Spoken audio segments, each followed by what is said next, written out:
আসসালামু আলাইকুম, আমি Mazharul Islam Shaon. Story telling by শাওনের আরেকটি এপিসোডে আপনাদের সবাইকে জানাই সাদর আমন্ত্রণ। আজকের এপিসোডটি একটু অন্যরকম। আমরা সাধারণত আমাদের চ্যানেলে নতুন নতুন ঘটনা শেয়ার করে থাকি, যেগুলো আপনারা আগে শোনেননি।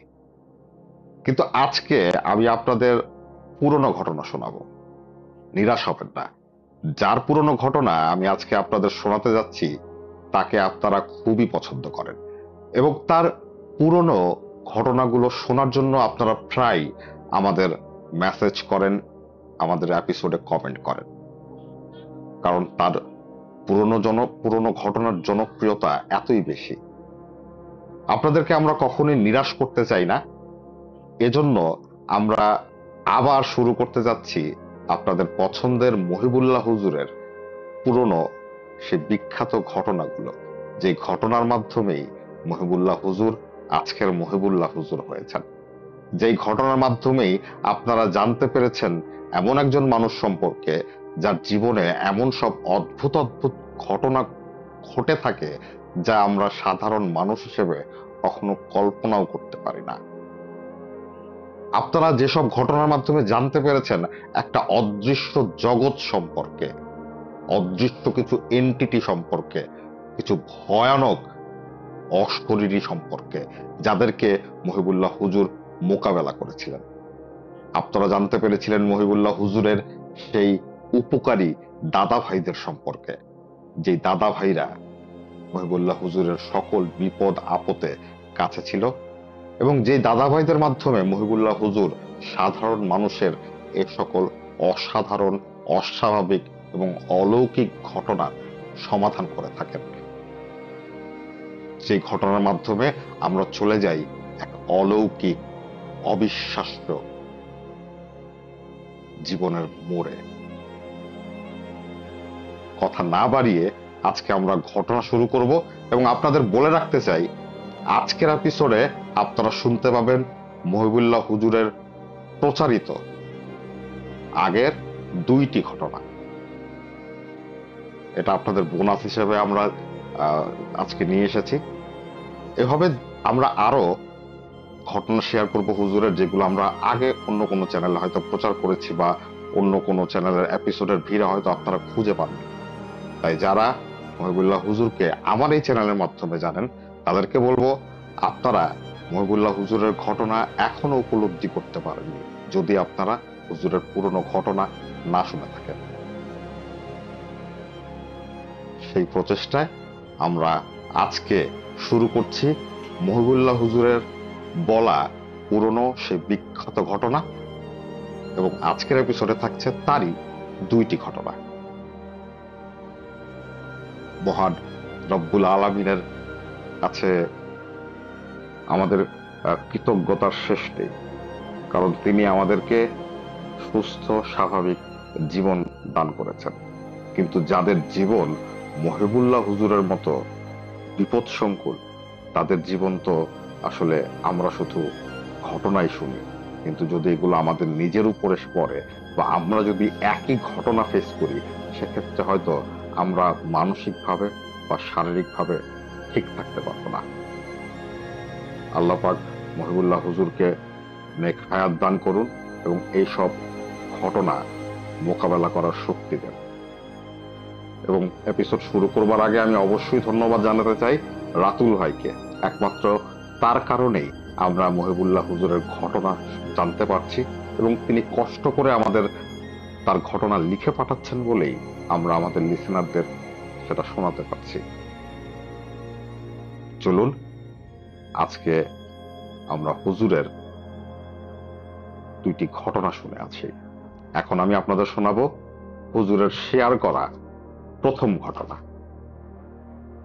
চলুন আমরা চলে যাই হুজুরের জীবনে ঘটা বা হুজুরের ফেস করা একটি ঘটনার শুরুতে।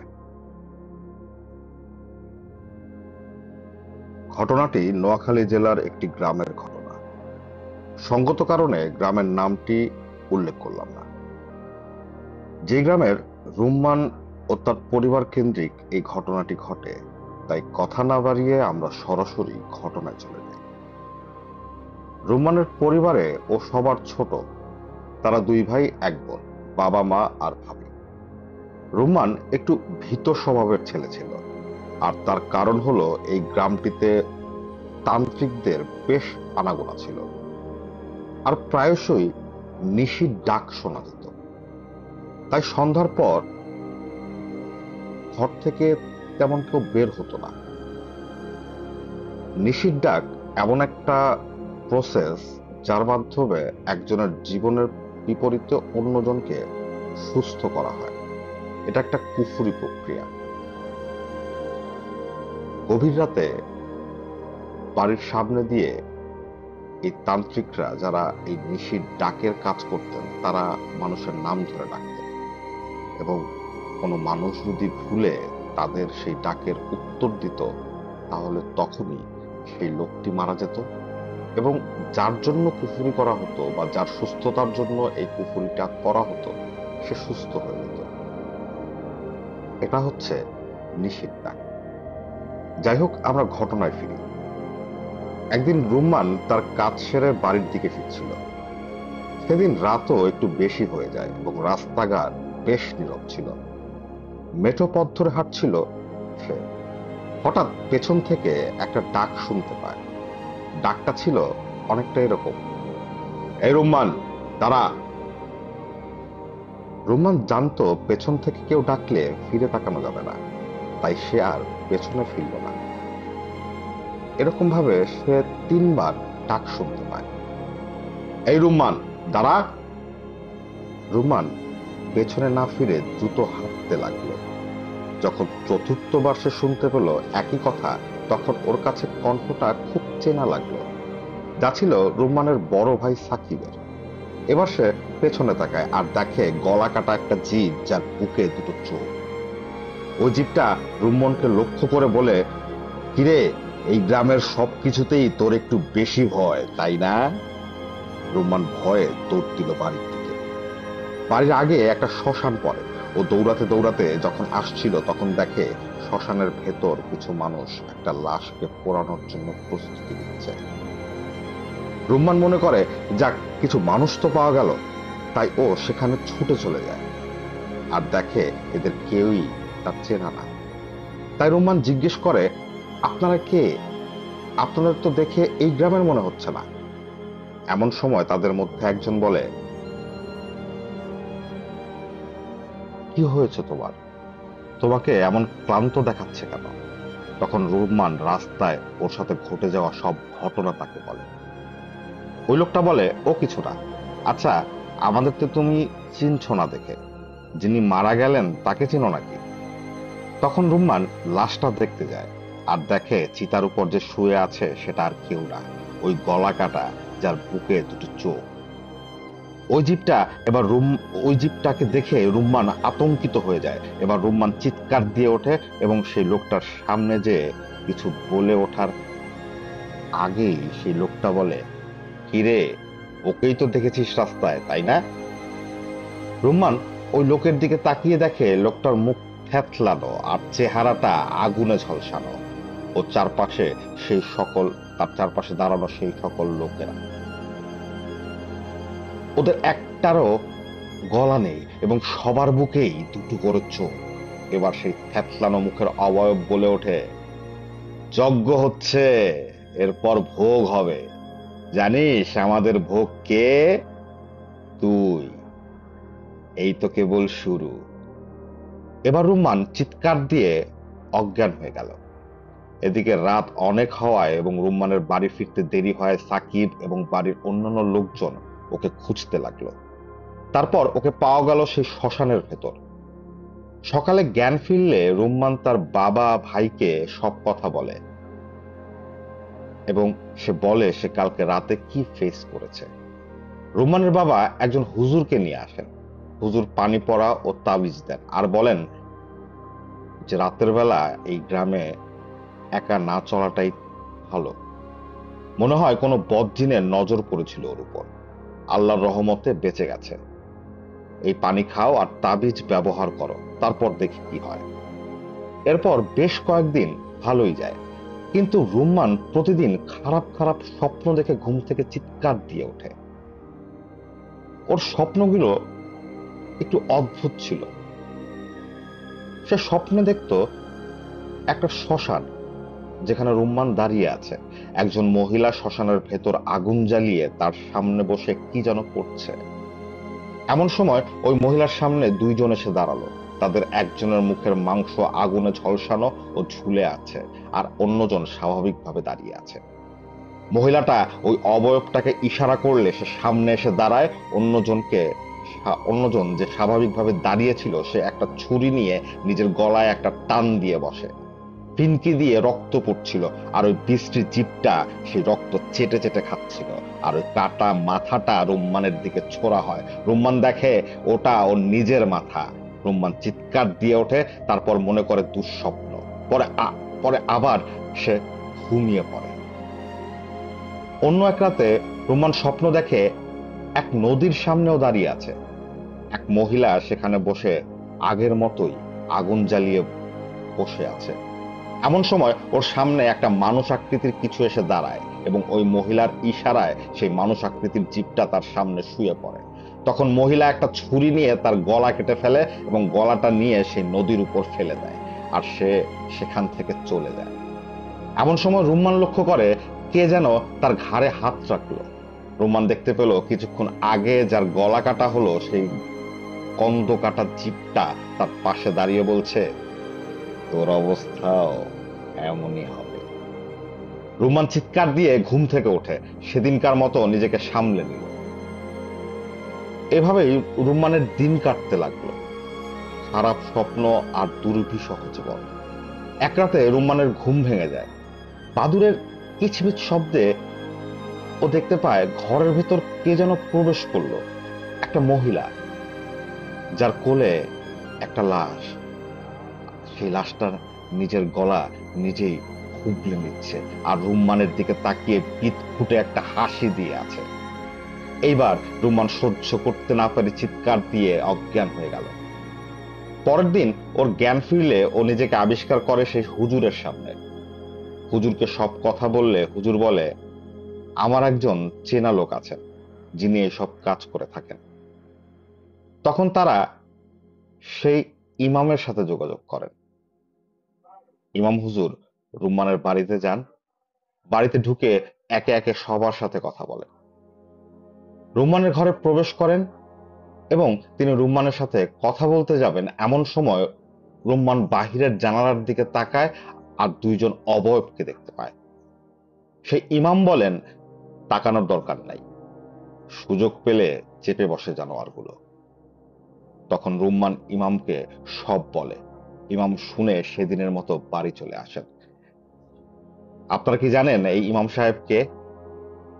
এই ইমাম সাহেবই হচ্ছেন মহিবুল্লাহ হুজুর। সেই ইমাম সাহেব রাতে যখন তার বাড়িতে ফিরে আসেন, অর্থাৎ হুজুর যখন তার বাড়িতে আসেন, তখন তিনি তার দাদা ভাই জিনদেরকে ডাকেন।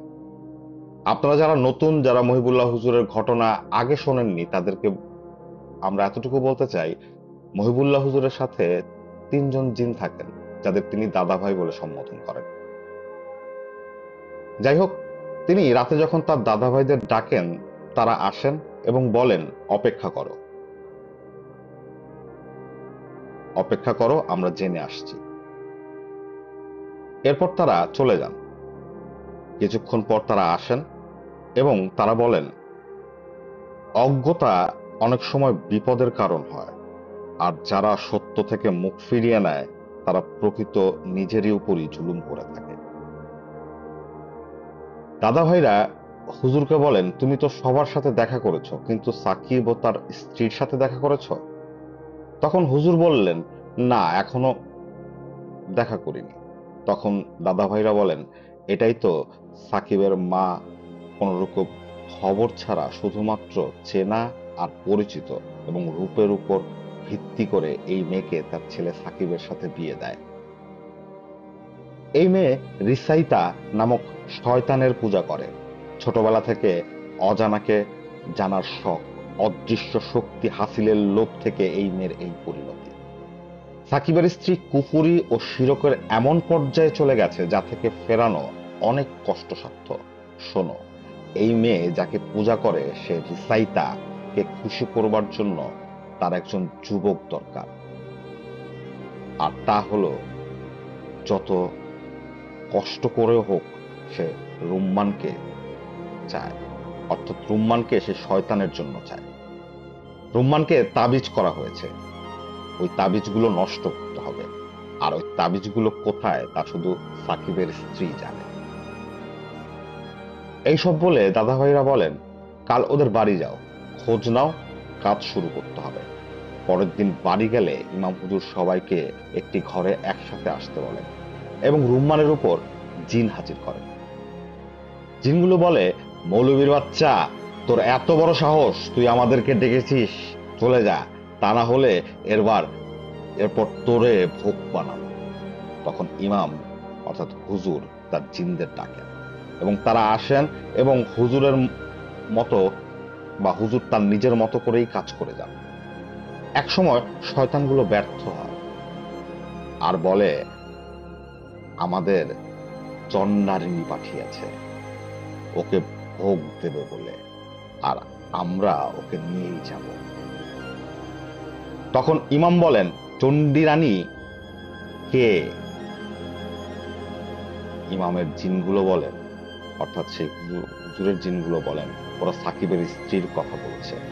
তখন সাকিবের স্ত্রী সবাইকে চেপে ধরলে অর্থাৎ সাকিবের স্ত্রীকে যখন সবাই চেপে ধরে তখন তিনি সব স্বীকার করেন আর কোথায় তাবিজগুলো রেখেছেন তা বলে দেন। তখন 4টা তাবিজ শ্মশান থেকে উদ্ধার করে ধ্বংস করা হয়।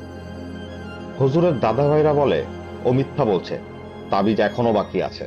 তখন আবার সাকিবের স্ত্রীর উপর চাপ প্রয়োগ করলে সে আরেকটি তাবিজ একটা ব্যাগের মুখে ভরে সেলাই করে ডাবের ভিতর ঢুকিয়ে কোনো একটা নদীতে ফেলে দিয়েছে, সেটা বলে। এই কথা শুনে সেই দাদা ভাইরা বলেন, আফসোস লাগে আদম সন্তানের জন্য, শক্তি কি বুঝলো না, প্রস্তুত থাকতে বলো তাদের। এ কথা বলে তারা চলে যায়। হুজুর কিছু আমল দেন এবং চলে আসেন। তার বেশ কিছুদিন পর রুম্মান মারা যায়। সাকিব তার স্ত্রীকে তালাক দেয় এবং শোনা যায় এক মর্মান্তিক সড়ক দুর্ঘটনায় সাকিবের স্ত্রী মারা যায়। এভাবেই বিনা দোষে একজন নির্দোষ মানুষ জুলুমের শিকার হয়। এটা ছিল মহিবুল্লাহ হুজুরের প্রথম ঘটনা, যেটা তিনি রাতুল ভাইকে শুনিয়েছিলেন এবং রাতুল ভাই এই প্রথম ঘটনাটি আমাকে পাঠিয়েছিলেন এবং আমি আপনাদেরকে মহিবুল্লাহ হুজুরের প্রথম এই ঘটনাটি শুনিয়েছিলাম, যে ঘটনার মাধ্যমে মহিবুল্লাহ হুজুর আপনাদের সামনে আত্মপ্রকাশ করেছিলেন। আজকে যেহেতু আমরা হুজুরের পুরনো ঘটনাগুলো আবার আমাদের লিসেনারদের কাছে নিয়ে আসছি, আজকে সেজন্য হুজুরের আরেকটি ঘটনা আমি আপনাদের সাথে শেয়ার করব। চলুন আমরা হুজুরের আরেকটি ঘটনা শুনে আসি। এই ঘটনায় আমরা শুনতে পাই, মহিবুল্লাহ হুজুরের কাছে একটা ছেলে আসে একজনের রেফারেন্সে। ছেলেটা তার বাবার সমস্যা নিয়ে আসে। ছেলেটির নাম রাখি এবং তার বাবার নাম জয়নাল। জয়নাল সাহেব একজন সরকারি চাকরিজীবী। গত 8 মাস ধরে তিনি এই সমস্যায় আছেন, কিন্তু গত 1 মাস ধরে তিনি কোনো কথা বলেন না। তিনি কয়েকবার শুধু কথা বলেন, আর যখন বলেন তখন মাত্র একটা কথা তিনি বলেন, আর তা হলো, মাঝ দরিয়ায় পড়ে আছি, আমাকে ওপারে যেতেই হবে। এই কথা বলে ঘর থেকে বের হতে চান।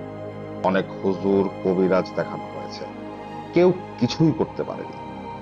তাই এখন ঘরে দড়ি দিয়ে তাকে বেঁধে রাখা হয়। হুজুর শুনে বলেন, আচ্ছা ঠিক আছে, আমি কাল আসব। পরের দিন হুজুর যান তার বাড়িতে।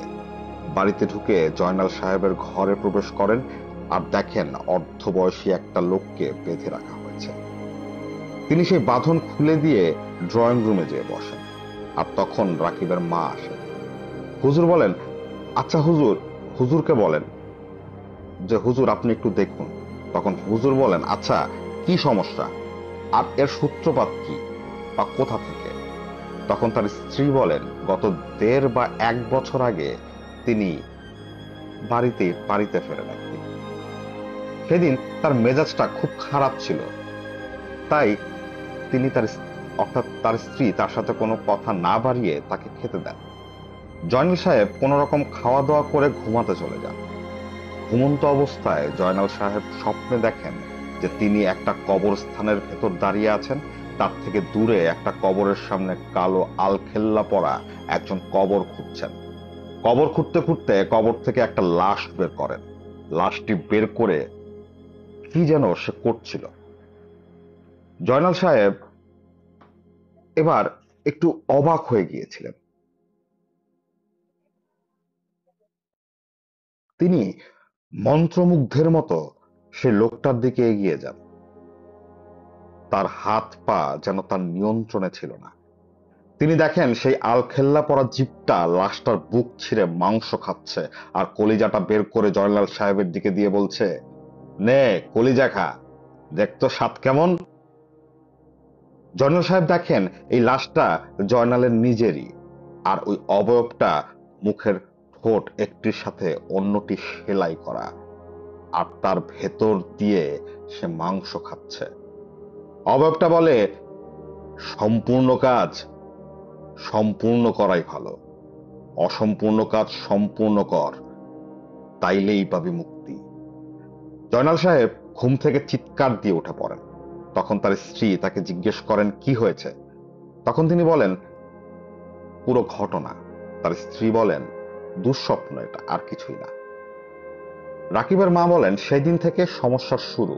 এই ঘটনার কিছুদিন পর এক রাতে জয়নাল পানির পিপাসায় ঘুম থেকে ওঠেন। তিনি পানি খেতে যান। তিনি ডাইনিং রুমে যান। ডিম লাইটের আলোতে তিনি দেখেন তার মেয়ের ঘরের সামনে কে যেন দাঁড়িয়ে আছে। এবার তিনি লাইট অন করলে দেখেন সেখানে কিছুই নেই। তারপর লাইট বন্ধ করে যখন নিজের ঘরে ফিরবেন তখন দেখেন সোফায় একজন বসে আছে। এবারও তিনি লাইট অন করলেন, তখন আর লাইট অন হচ্ছিল না। আর তিনি দেখেন সাদা চিকচিক বা উজ্জ্বল কিছু, যা দেখতে মনে হয় একটা দা বা ছুরি জাতের কিছু একটা। সেটা নিয়ে কেউ একজন তার মেয়ের ঘরে প্রবেশ করল। এবার তিনি ধীরে ধীরে সেদিকে গেলে তিনি অনুভব করেন তার কাঁধে কেউ হাত রেখেছে। তিনি তার দিকে তাকাতেই দেখেন মুখের ঠোঁট সেলাই করা, গালের দিকে পোকা কিলবিল করছে, আর চক্ষু কোটর খালি। পচা বটকা একটা গন্ধ শরীর থেকে আসছে, এবং সে তাকে বলছে, অর্ধেক কাজ করে আসছস, পুরা কাজ কর, কাজ অসম্পূর্ণ রাখা কি ঠিক? এটা দেখে জয়নাল সাহেব সেখানেই অজ্ঞান হয়ে পড়েন। তার জ্ঞান ফিরলে তিনি নিজেকে তার বিছানায় আবিষ্কার করেন। হুজুর ডাকা হয়। হুজুর বলেন, বদ কিছু নজর পড়েছে, সমস্যা নাই, বাড়ি বন্ধ করে দিচ্ছি আর পানি পড়া দিচ্ছি, ইনশাআল্লাহ আর সমস্যা হবে না। এরপর বেশ কয়েক মাস ভালোই কাটে। কিন্তু হঠাৎ একদিন রাতে জয়নাল সাহেব আবার ঘুম থেকে চিৎকার করে উঠে যান। তার স্ত্রী তাকে জিজ্ঞেস করেন কি হয়েছে। তখন জয়নাল সাহেব যে কথাটি বলেন, কথাটা ছিল এরকম যে তিনি সেই পূর্বের মতো একটা কবরস্থানের ভেতর দাঁড়িয়ে আছেন। 4 জন কালো আলখেল্লা পরা লোক একটা লাশের খাটিয়া নিয়ে কবরস্থানে প্রবেশ করে। এমন সময় তিনি দেখেন অন্য একজন লোক, যার চেহারা অস্পষ্ট, দেখা যাচ্ছে না ভালো করে, তিনি এসে ওই লাশটার খাটিয়ার সামনে বসে কি যেন করছে। হঠাৎ তার পেছন থেকে কয়েকটা কালো অবয়ব, যাদের চেনা যাচ্ছে না, তাকে জোর করে ধরে নিয়ে খাটিয়ার সামনে বসায়। তিনি দেখেন ওই মুখের ঠোঁট সেলাই করা, যার গাল বেয়ে পোকা কিলবিল করছে, সেই জিভটা কিছু একটা নিয়ে সেই লাশের মুখ খুলে তার ভেতর কিছু একটা ঢুকিয়ে দেয়, আর এক হাতে একটা বড় সুই নিয়ে আর অন্য হাতে একটা সুতা নিয়ে সেই লাশটার ঠোঁট সেলাই করছে। আর সেই জীবের সাথে তার চোখাচোখি হয়, আর ওই জীবটা বলে, দেখতো কে? জয়নাল সাহেব লাশটার দিকে তাকিয়ে দেখেন এটা তার মেয়ে ঐশীর লাশ। তিনি চিৎকার দিয়ে ওঠেন আর দেখেন তার পায়ের সামনে ওই জিপটা পড়ে আছে। তিনি তার স্ত্রীকে ডাকতে গেলে দেখেন তার স্ত্রীর মুখ সেরকম সেলাই করা আর গলার রগ থুতনি বের হয়ে আছে। এবার তিনি চিৎকার দিয়ে সত্যি সত্যি ঘুম থেকে ওঠেন, অর্থাৎ তিনি স্বপ্নের ভেতর স্বপ্ন দেখছিলেন। তার স্ত্রী সব শুনে মনে করেন আবার আগের মতো সমস্যা শুরু হলো কিনা। এর কিছুদিন পর একটা বিয়ের অনুষ্ঠানে জয়নাল সাহেবের স্ত্রী ও ছেলে মেয়ে অ্যাটেন্ড করেন। সেদিন জয়নাল সাহেব একা থাকেন তার বাড়িতে। সেদিন অফিসের কাজ শেষ করে জয়নাল সাহেব তার দুই কলিগ হাফিজুর আর মোজাম্মেলকে নিয়ে বাড়ি ফিরছিলেন। বলে রাখা ভালো, হাফিজুর জয়নাল সাহেবের থেকে নিচু পদে কাজ করতেন, আর মোজাম্মেল ও জয়নাল একই পদে কর্মরত ছিলেন। জয়নাল সাহেবের বাসায় একা, তাই তিনি রাতে খাবার শেষ করেন। এমন সময় বিদ্যুৎ চলে যায়। তিনি একটা মোমবাতি জ্বালিয়ে তার বিছানায় যান ঘুমাবেন বলে। এমন সময় যখন তিনি তার রুমে প্রবেশ করেন, তিনি দেখেন একটা অবয়ব তার খাটের উপর আলিশান ভঙ্গিতে বসে আছে। মোমের আলোতে যতটুকু দেখা যায় তিনি দেখলেন ওই অবয়বটার হাতে একটা দা। ফ্লোরে বা মাটিতে জয়নালের স্ত্রী ও তার দুই ছেলে মেয়ের গলা কাটা লাশ, আর গলাটা ওদের প্রত্যেকের বুকের উপর রাখা। সেই কাটা গলা জয়নালের দিকে তাকিয়ে হাসছে, আর ওই অবয়বটা হাতের দা দিয়ে মাটিতে বারবার আঘাত করে শব্দ করছে। জয়নাল সারহীন দেহ হয়ে সেদিকে তাকিয়ে আছে। এমন সময় তার চোখের পলকে সেই অবয়বটা বিছানা থেকে ওঠে এবং জয়নাল সাহেবের মুখ বরাবর এসে দাঁড়ায়, আর মোমবাতিটা ফু দিয়ে নিভিয়ে দেয় এবং বলে, কাজ অধুরা রাখতে নেই। এরপর জয়নাল সাহেব চিৎকার দিয়ে ঘর থেকে বের হয়ে যান। তার সামনের ফ্ল্যাটে যেখানে মোজাম্মেল থাকেন তাকে ডাকেন। বৃষ্টির দিন, রাত তখন 2টা। মোজাম্মেল দরজা খুলেন না। তিনি নিচতলায় হাফিজুরকে ডাকতে যেয়ে নিচের দিকে দৌড় দেন। তখন সিঁড়িতে নামার সময় দেখেন সেইখানে সেই অবয়বটা দাঁড়িয়ে আছে। এরপর তিনি আবার উপরের দিকে উঠতে চাইলে উপরে সে একই অবয়ব তিনি দেখতে পান। সহ্য করতে না পেরে তিনি অজ্ঞান হয়ে যান। যখন তার জ্ঞান ফেরে তিনি তখন নিজেকে হাসপাতালে পান। তিনি জানতে পান যে তিনি হার্ট অ্যাটাক করেছেন। তার অবস্থা গুরুতর। গত 3 দিন তিনি হাসপাতালে ভর্তি।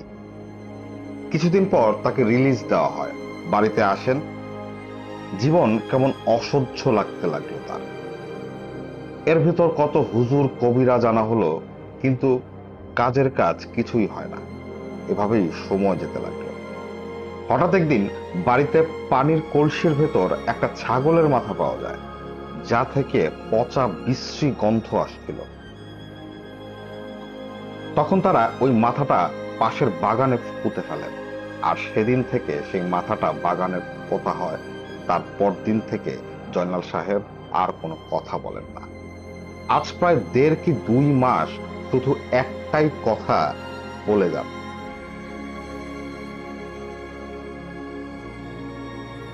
হুজুর সবকিছু শুনে সেদিনের মতো বাড়ি চলে আসেন। রাতে তিনি তার দাদা ভাইকে সব জানান। জিনগুলো অপেক্ষা করতে বলে চলে যায়। তাহাজ্জুদের নামাজ শেষ করে হুজুর দেখেন তার দাদা ভাইরা এসে পড়েছে। তারা হুজুরকে বলে, জানো তো, প্রকাশ্য দুশ্মন থেকে অপ্রকাশ্য দুশ্মন বেশি ক্ষতিকর। তুমি জয়নালের স্ত্রীর কাছ থেকে যা শুনেছ তা ঠিকই, কিন্তু কিছু কথা সে তোমাকে বলেনি। তাদের মেয়ের বিয়ের জন্য হাফিজুর, যিনি জয়নালের কলিগ, তিনি তার ছেলের জন্য প্রস্তাব পাঠান। যেহেতু তিনি জয়নালের থেকে নিচু পদে কর্মরত ছিলেন, তাই জয়নাল সাহেব তার এই প্রস্তাব ফিরিয়ে দেন এবং অপমান করেন। পক্ষান্তরে মোজাম্মেল, যেহেতু জয়নালের সমপদমর্যাদার, তিনি তার ছেলের জন্য প্রস্তাব দেন। তখন জয়নাল তা গ্রহণ করেন। সবকিছু ঠিক হয়ে যাওয়ার পর যখন জয়নাল জানতে পারে মোজাম্মেলের উদ্দেশ্য ঠিক না আর তার ছেলের চরিত্র সমস্যা আছে, তখন তিনি মোজাম্মেলকেও অনেক অপমান করেন, যা যা মোজাম্মেল আপাত দৃষ্টিতে সহ্য করলেও তা সত্যি সে হজম করেনি। তাই মোজাম্মেল এক তান্ত্রিকের সহায়তায় একটা দেও জিনের সাথে চুক্তি করেছে জয়নালকে চিরতরে শেষ করে দেওয়ার জন্য। এই জন্য ও বন্ধুরূপে জয়নালকে কুফুরি সিদ্ধ একটা লিচু খাইয়ে দেয়, যা ওর রক্তের সাথে এখন মিশে গেছে। আর কিছু তাবিজ একটা শ্মশানে পুঁতে রেখে এসেছে, যা এখন 7টি দেও জিন পাহারা দিচ্ছে। হুজুর বলেন, তাহলে এখন কি করব? দাদা ভাইরা বলেন, ওই তাবিজ তোমাকে উদ্ধার করতে হবে। আমরা থাকবো তোমার সাথে। আর ওই ছাগলের মাথা উদ্ধার করতে হবে, যা এখন মোজাম্মেলের বাথরুমের ফ্ল্যাশের ভেতর আছে। আর জয়নালকে ঝাড়ফুঁক দিতে হবে। হুজুর পরদিন রাতে সেই শ্মশানে যান। তার দাদা ভাইরা বলে দেন, এইখানে তাবিজগুলো আছে। এর ভেতর সেই পাহারাদার দেওজিনগুলো আর তার সঙ্গীরা সেখানে আসে। দাদা ভাইরা তাদের সাথীদের সাথে নিয়ে আসে। শুরু হয় তুমুল ঝড়, তুফান। দাদা ভাইরা হুজুরকে বলে, তুমি সূরা পড়ো আর তোমার কাজ করো। তিনি শুনতে পান চাবুকের বাড়ির শব্দ, গাছপালা ভেঙে যাওয়ার শব্দ, প্রচন্ড আর্তনাদ আর কথাটা ছিল এমন, এই দেওগুলো বলছে, আমরা চুক্তিবদ্ধ, তাই আমাদের এই কাজ করতেই হবে। দাদা ভাইরা বলেন, নিরীহ কারো জান নেওয়া চুক্তি হতে পারে না। যে চুক্তি করেছে সে যদি তার বিনিময় না দিতে পারে, তখন কি করবি? দেওগুলো বলে, তাহলে আমরা মুক্ত হব। হুজুরের জিনগুলো বলে, তাহলে তো তাই হবে, তোরা এখন এখান থেকে যা। তারা চলে যায়। হুজুর তাবিজগুলো উদ্ধার করেন আর তা ধ্বংস করে দেন। তারপর জয়নাল সাহেবের বাড়ি যান। হুজুর যখন ঝাড়ফুঁক দেওয়ার প্রস্তুতি নিচ্ছিলেন, তখন জয়নাল সাহেবের ভেতর থাকা শয়তান বলে ওঠে, কোনো লাভ নেই, শুধু শুধুই তুই মাঝখানে আসছিস। আমাদের তুই কিছুই করতে পারবি না। ওর কাজ শেষ করতেই হবে। হুজুর দেখেন জয়নাল জয়নাল চোখ বন্ধ করে এইসব কথা বলছে। তখন হুজুর বলেন, কে তুই? শয়তানটা হেসে দিয়ে বলে, তুই কি আমাকে তোর হুকুমের গোলাম পেয়েছিস যে তোর কথার উত্তর দিমু? এখনো সময় আছে, চলে যা। তখন দাদা ভাইরা সেখানে আসেন আর হুজুরকে বলে, এদিকে আসো। তখন সেই জিনরা বলে, মোজাম্মেলের ঘর থেকে সেই ছাগলের মাথাটা আগে উদ্ধার করো। তখন হুজুর পাশের ফ্ল্যাটে মোজাম্মেলের ঘরে যান। মোজাম্মেল রীতিমতো বাধা দিলে জয়নালের আত্মীয় স্বজনের চাপে পড়ে সে ব্যর্থ হয়। আর সে সময় ফ্ল্যাশ থেকে সেই পচা কাটা ছাগলের মাথা উদ্ধার করা হয়। এমন সময় সবাই খুব ভালোভাবেই সে মোজাম্মেলকে চেপে ধরলে হুজুর তখন বাধা দেন। তারপর জয়নালের কাছে সেই মাথাটা নিয়ে গেলে এবার শয়তান বলে, আমাকে ছেড়ে দে, আমি কথা দিচ্ছি আমি চলে যাব। তখন হুজুর জিজ্ঞেস করে, তুই কে?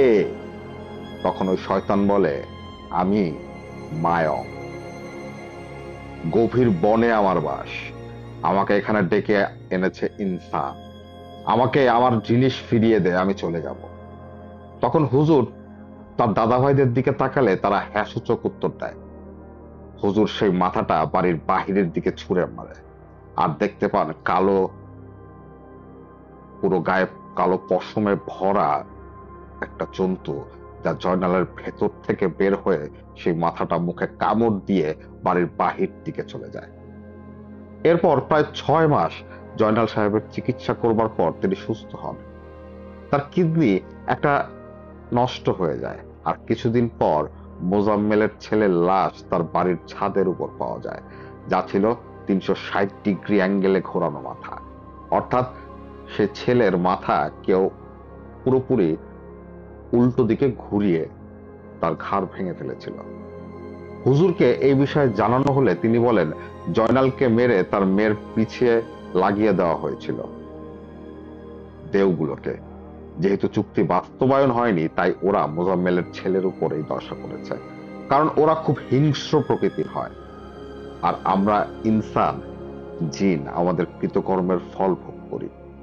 হুজুর রাকিবের মাকে ঐশীর বিয়ে সে হাফিজুরের ছেলের সাথে দিতে বলেন। কারণ সততা আর বড় চরিত্রবান ছেলে খুব একটা পাওয়া যায় না। আর সততা এবং চরিত্র ছাড়া বড় কিছু হয়ও না। এটা ছিল হুজুরের শেয়ার করা আরেকটি ঘটনা। আমি আজকে আবারও বলতে চাই, রাতুল ভাই আপনাকে অনেক ধন্যবাদ। আপনি আমাকে হুজুরের ঘটনা পাঠানোর জন্য সিলেক্ট করেছেন, এই জন্য আমি আপনার কাছে অসম্ভব কৃতজ্ঞ। আপনার মাধ্যমেই আমি আসলে হুজুর সম্পর্কে জানতে পারছি, হুজুরের জীবনের বিভিন্ন ঘটনা সম্পর্কে আমরা জানতে পারছি। এবং আমার সাথে সাথে যারা আমাদের ঘটনা শোনেন, হুজুরকে পছন্দ করেন, তারাও হুজুরের এই বিচিত্র এবং অলৌকিক জীবনধারা সম্পর্কে জানতে পারছেন। লিসেনারদের উদ্দেশ্যে আমি এতটুকুই বলতে চাই, হুজুর তার জীবনে যা কিছু ফেস করেছেন তা সাধারণ মানুষ হিসেবে আমাদের কল্পনা করাও অসম্ভব। আরেকটা কথা আপনাদের জানাতে চাই, সেটা হচ্ছে আমরা হুজুরের লেটেস্ট ঘটনা যেটা হচ্ছে হুকুম, সেটার প্রথম পার্ট আমরা শেয়ার করেছি এবং আমরা আশা করছি হুকুমের শেষ পর্ব আমরা ঈদে আপনাদের শোনাতে পারব। ঈদের জন্য আমরা হুকুমের শেষ পর্বটি রেখে দিয়েছি, যেটা আমরা এখনো হাতে পাইনি, ইনশাল্লাহ আমরা হাতে পেয়ে যাব। হুজুরের আগের ঘটনাগুলো আপনাদের কেমন লাগছে বা এই ফিলিংসটা কিরকম, সেটা অবশ্যই আপনারা আমাদের কমেন্ট করে জানাবেন। হুজুর এ যাবৎকাল যত ঘটনা আমাদের সাথে শেয়ার করেছেন তা আমরা একে একে আপনাদের সামনে নিয়ে আসব। অনেকেই আমাকে বলেন যে হুজুরের সাথে ঘটা বা হুজুরের বলা, আমার মাধ্যমে হুজুরের ঘটনা যেসব আমি বলেছি সেগুলো যাতে আমি আবার আমার এই চ্যানেলে শেয়ার করি। আপনাদের অনুরোধেই আবার আমি হুজুরের পুরনো ঘটনা আপনাদের জন্য নিয়ে আসলাম। আশা করি হুজুরের সেই পুরনো ঘটনা নতুন ভাবে আপনাদেরকে আরো আলোড়িত করবে, আরো উত্তেজিত করবে। হুজুরের পুরনো ঘটনার মায়ায় আপনারা আবার পড়ে যাবেন। সেই বিশ্বাস এবং সেই আশা থেকেই আজকের এপিসোড এখানেই আমরা শেষ করছি। শেষ করবার আগে শুধু এতটুকুই বলতে চাই, আহ অনেকেই আছেন যারা আমাদের চ্যানেলের ঘটনা শোনেন, আমাদের এপিসোড গুলো শোনেন, কিন্তু এখনো আমাদের চ্যানেলটিকে সাবস্ক্রাইব করেননি। তাদেরকে অনুরোধ যে যদি আপনারা মনে করেন স্টোরি টেলিং বাই শাওন চ্যানেলটি আপনার একটা সাবস্ক্রিপশন পাওয়ার যোগ্য, তাহলে অবশ্যই আমাদেরকে সাবস্ক্রাইব করবেন। কারণ আপনাদের একটা সাবস্ক্রাইব, একটি লাইক, একটি শেয়ার আমাদেরকে আরো ভালো কিছু করার প্রেরণা যোগায়। আমরা মাঝখান দিয়ে অনেকটা অনিয়মিত হয়ে গিয়েছি, কারণ ছিল আমাদের কাছে ঘটনার সংকট। ভালো মানের কোনো ঘটনা আমরা খুঁজে পাচ্ছিলাম না। আপনারা প্রতিনিয়ত আমাকে মেসেজ করে গেছেন যে কেন আমি ঘটনা দিচ্ছি না, কেন ঘটনা দিচ্ছি না। সেক্ষেত্রে আমি মনে করি কোয়ালিটি সম্পন্ন পুরনো ঘটনা যদি আমি আবারও আপনাদের সাথে শেয়ার করি, সেগুলো আপনাদের কাছে আরো ভালো লাগবে। তার মানে যদি খারাপ ঘটনা, আমি আপনাদের নতুন কোনো ঘটনা যেটার ভেতর কোনো ঘটনাই নেই, সেগুলো যদি আমি আপনাদের সাথে শেয়ার করি, তাতে আপনারা বিরক্ত হবেন, কোয়ালিটি থাকবে না। ঘটনার যে কোয়ালিটি বা মান যেটা আমরা মেনটেন করার চেষ্টা করি, সেটা হ্রাস পাবে। তাই আপনাদের কাছে অনুরোধ, আপনারা আমাদেরকে যদি আহ, ভালো ঘটনা পাঠাতে পারেন, সেক্ষেত্রে আমরা অনেক উপকৃত হব, আমাদের লিসেনাররাও উপকৃত হবে। এবং আপনারা যদি চান যে আপনারা নিজেদের গলায় আপনাদের ঘটনা শেয়ার করবেন, সেক্ষেত্রে অবশ্যই আপনারা আপনাদের ভয়েস রেকর্ড করে আমাদেরকে মেইল করতে পারেন। আমাদের মেইল আইডি হচ্ছে storytellingbyShaun@gmail.com। আমরা আশা করি ভবিষ্যতে আমরা আরো ভালোভাবে আরো সুন্দর সুন্দর এপিসোড আপনাদের উপহার দিব। আরেকটা অ্যানাউন্সমেন্ট আছে, সেটা হচ্ছে আপনারা অনেকেই খুব পছন্দ করেন ইত্তেফাকের ঘটনা। ইত্তেফাকের ঘটনাও অতি শীঘ্রই আসছে, অর্থাৎ সেই আরিফ হুজুরের ঘটনা যেটা আমাদের ইমন রাজ ভাই পাঠিয়ে থাকেন। আমরা অতি শীঘ্রই তার ঘটনা আমাদের চ্যানেলে শেয়ার করব। আজকের এপিসোডটি আপনাদের কেমন লাগলো? মহিবুল্লাহ হুজুরকে আবার পুরনো মহিবুল্লাহ হুজুরকে আবার নতুন ভাবে আবিষ্কার করে আপনাদের কেমন লাগলো তা অবশ্যই আমাদের কমেন্ট করে জানাবেন। সবাই ভালো থাকবেন, সবাই সুস্থ থাকবেন। আজকে আসছি। আসসালামু আলাইকুম।